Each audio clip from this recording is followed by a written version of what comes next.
Welcome back to Masterpiece Minute on Virtual SDMA.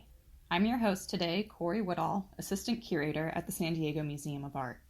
Drop in every other Friday at 10 a.m. to pick up a new mini-talk led by SDMA curators and special guests spotlighting works of art from the museum's collection. This week, we'll look at one of photography's most familiar figures, Ansel Adams, and the early inspirations that motivated him to create his iconic landscapes in America's national parks, especially in Yosemite. Ansel Adams was born in San Francisco in 1902 to a well-to-do family, and from a young age he showed an inclination to the outdoors. Young Adams was frequently ill and spent much of his bed rest reading, especially about the vast wildernesses of the United States.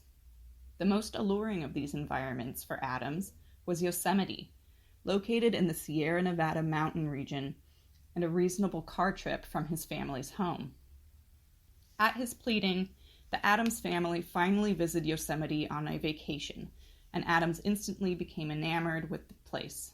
It was on this trip that Adams received his first camera, a common amateur device by Kodak called a Brownie, which would plant the seed for Adams' lifelong passion for photography. Included in those first snapshots was an image of El Capitan, the impressive granite cliff that he would revisit in numerous photographs. Adams' reverence for Yosemite was cemented in 1919, the year of a serious pandemic known as the Spanish flu. Adams took ill and was confined to his bed for weeks. Against the advice of his physician, Adams convinced his parents to allow him to go to Yosemite and continue his recovery in the place he loved so dearly. Adams credited this change of scenery with his cure.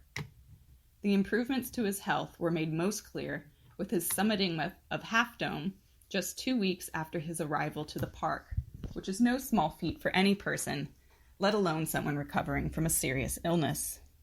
From then on, Adams returned again and again to Yosemite and served as a park custodian for several years. As we look at El Capitan, Sunrise Winter, made when Adams had fully matured as a photographer, one can feel the monumentality of this natural wonder emerging from the valley of Yosemite, its bright granite cliff face overlooking a shadowed and snowy foreground. Capturing the emotional impact of nature was just as important to Adams as a faithful depiction of the scene, and pre-visualization of the final print was essential to his practice.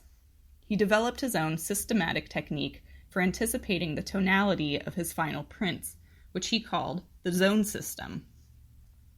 Adam was a perfectionist in all stages of his photomaking, consistently delivering crisp, clear, and tonally rich imagery.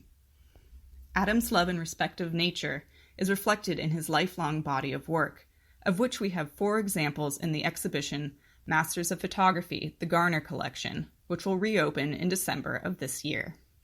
This has been Assistant Curator Corey Woodall with Masterpiece Minute. Thank you for joining us here on Virtual SDMA.